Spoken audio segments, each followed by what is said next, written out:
नमस्कार प्रिय दर्शकों, हाजिर हूं मैं ग्रह भावाश्रय संबंध इस विषय पर एक बेहद अद्भुत चर्चा लेकर। प्रिय दर्शकों, जन्म कुंडली में ग्रहों को बल कई प्रकार से प्राप्त होता है। जैसे जब वो उच्च राशि में होते हैं, जब वो स्वराशि में होते हैं, जब वो मित्र राशि में होते हैं, जब वो शुभ ग्रह से युक्त या दृष्ट होते हैं, अथवा शुभ मध्यत्व में होते हैं, अथवा जिस राशि में ग्रह बैठा है उसका राशिपति बली हो। प्रिय दर्शकों, ग्रह जिस राशि में बैठा हो उसका राशिपति बली हो तो इसी को भावाश्रय संबंध कहते हैं। भाव के आश्रय से ग्रह के बल में वृद्धि। विषय यही है पर थोड़ा अलग है, समझने का प्रयत्न करिए।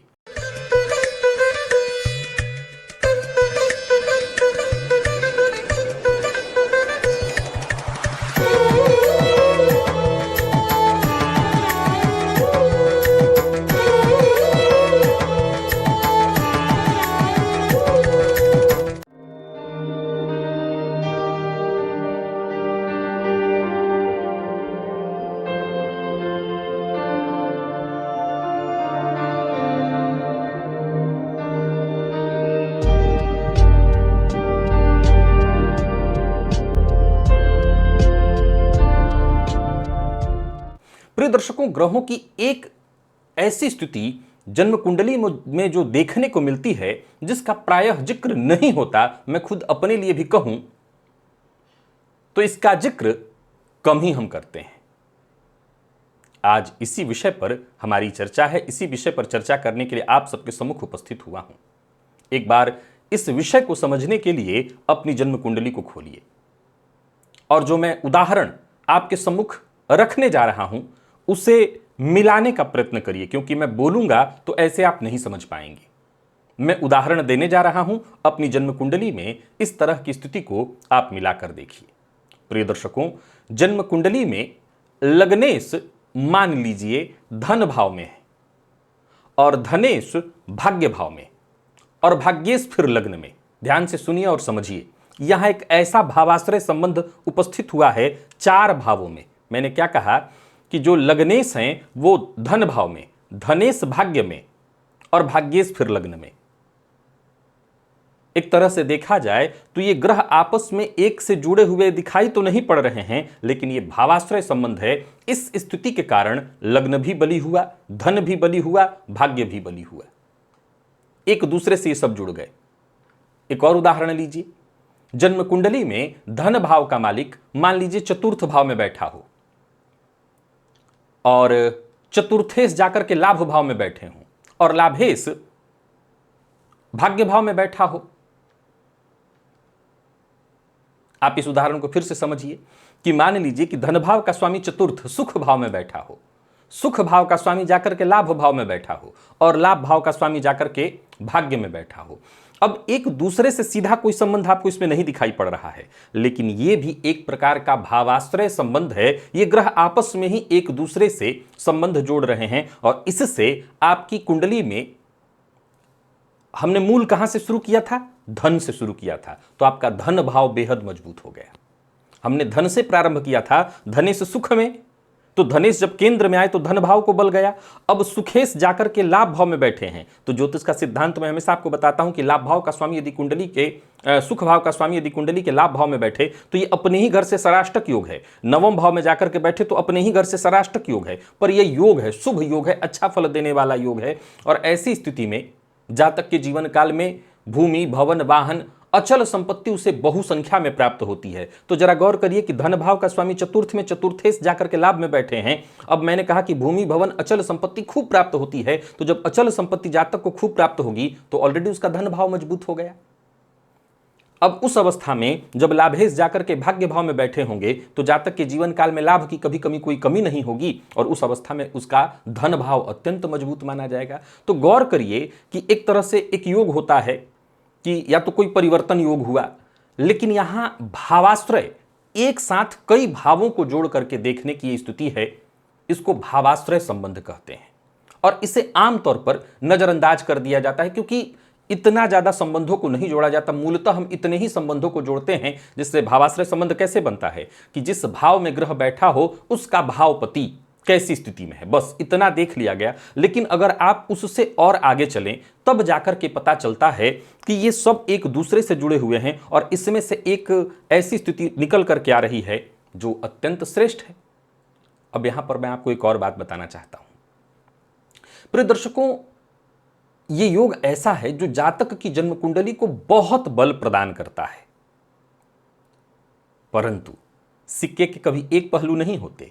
ऐसी स्थिति जिसको हम राजयोग कह रहे हैं, शुभ फलदायक कह रहे हैं, अब वहीं पर कुछ ऐसे भी योग ऐसी ही स्थितियों से उत्पन्न हो जाने वाली है जन्म कुंडली में जिसे हम दुर्योग कहेंगे। यह बिल्कुल स्वाभाविक स्थिति है और यह दुर्योग बनेगा। कैसे?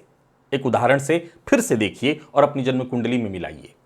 मैं पुनः दोहरा रहा हूं, आज के इस सिद्धांत को आप केवल मुंह जबानी नहीं समझ सकेंगे। अगर आप ज्योतिष में बहुत गहराई से रुचि लेते हैं तब तो कोई बहुत बड़ी बात नहीं है, बहुत सामान्य सा सूत्र मैंने बताया है। लेकिन अगर आप नए दर्शक हैं, ज्योतिष को अभी सीख रहे हैं, तो आपको और गहराई से समझने के लिए अपनी जन्म कुंडली को देखना होगा। आप किसी भी भाव को उठाइए जिस भाव के बारे में आप जानना चाहते हैं और उसके भावाश्रय संबंध को समझिए। मैंने अभी आपको योग बताया जो शुभ फल प्रदायक है, अब मैं आपको दुर्योग बताता हूं। इसी तरह से बनने वाला दुर्योग जो कहीं ना कहीं राजयोग दिखाई पड़ेगा परंतु फल नहीं मिलेगा। अब एक उदाहरण देखिए। मान लीजिए कि जन्म कुंडली में लग्नेश भाग्य भाव में बैठे हैं। इससे बड़ा कोई योग सुना है? जब लग्नेश जन्म कुंडली के भाग्य भाव में बैठे हों तो इसे ज्योतिष शास्त्र का सर्वाधिक श्रेष्ठतम राजयोग कहा गया है। ये केंद्र त्रिकोण योग भी है और यूं ज्योतिष शास्त्र कहता है कि ऐसा लगता है जातक जन्म से ही भाग्य को साथ लिए हुए है।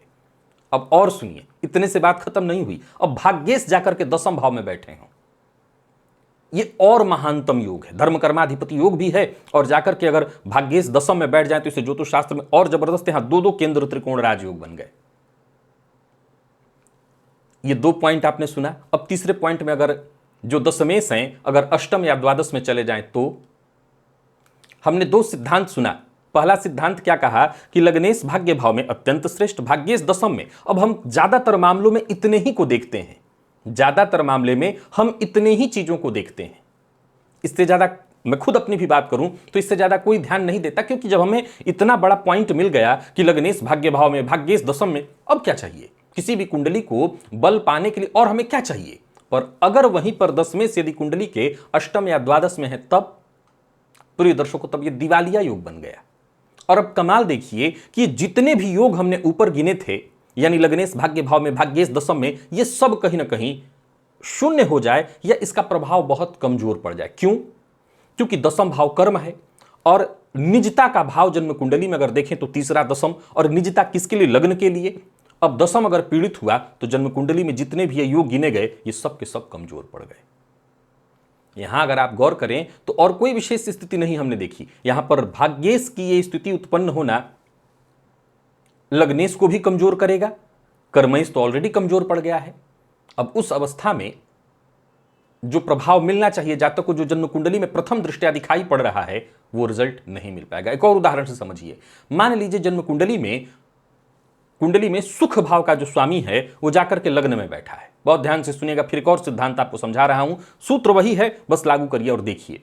सुख भाव का स्वामी लग्न में बहुत बढ़िया माना गया है, लग्नेश पंचम में ये और बढ़िया माना गया है। अब जरा गौर करिए, सुख भाव का स्वामी लग्न में जाकर के बैठा और लग्नेश जाकर के पंचम में बैठ गया, इससे बढ़िया कोई योग हो सकता है?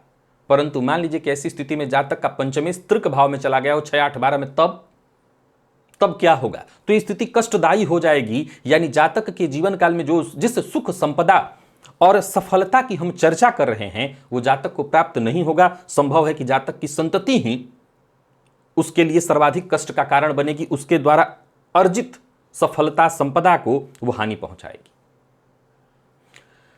अब मैंने कुछ एक मोटा उदाहरण दिया है और बड़े भावों में रख करके दिया है।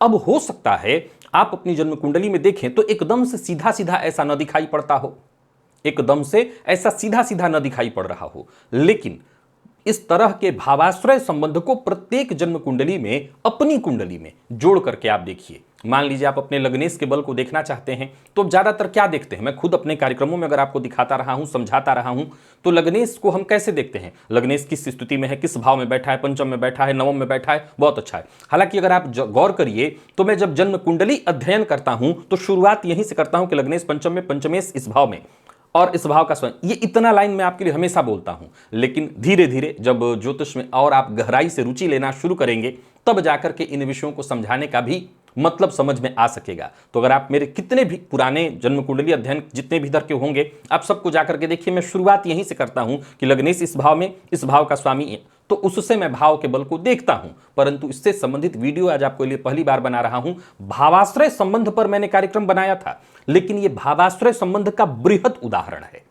यानी हम भाव दर भाव ग्रह के प्रभाव से मुख्य किसी भाव के प्रभाव को जानेंगे। यानी हमें लग्नेश का बल निकालना था, हमने लग्नेश की स्थिति को देखा कि लग्नेश कहां बैठे हैं, अब लग्नेश जहां बैठे हैं उस भाव का स्वामी कहां बैठा है, और जिस भाव में लग्नेश बैठे हैं उस भाव का स्वामी जहां बैठा उस भाव का स्वामी कहां है।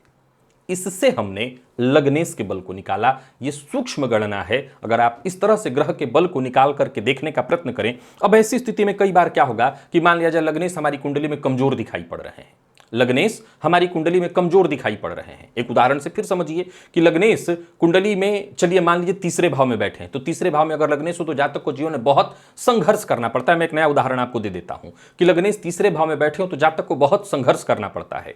तीसरे भाव के स्वामी चलिए मान लीजिए 12वें भाव में जाकर के बैठे हैं, 12वें भाव में चला जाए तो ये और संघर्ष और परेशानियों को बढ़ाएगा। लेकिन अगर ऐसी स्थिति में 12वें भाव का स्वामी आकर के अगर 9वें भाव में बैठा हो, अब यहां दो सिद्धांत लागू होंगे कि क्या 12वें भाव का स्वामी 9वें भाव को नुकसान पहुंचाएगा, और मैं यहां पर दूसरा उदाहरण वहां लागू करूंगा कि अगर ऐसा जातक अपने कर्तव्य का, धर्म भाव का अर्थ क्या है, धर्म का हमेशा अर्थ पूजा पाठ नहीं है, अपने कर्तव्य को जानने वाला, अपने कर्तव्य का पालन करने वाला, तो अगर ऐसा जातक अपने कर्तव्य का नियम से पालन करे तो निसंदेह उसके लग्न को बल मिलेगा और उसके पुरुषार्थ से उसके जीवन काल में सब कुछ उसको प्राप्त होगा।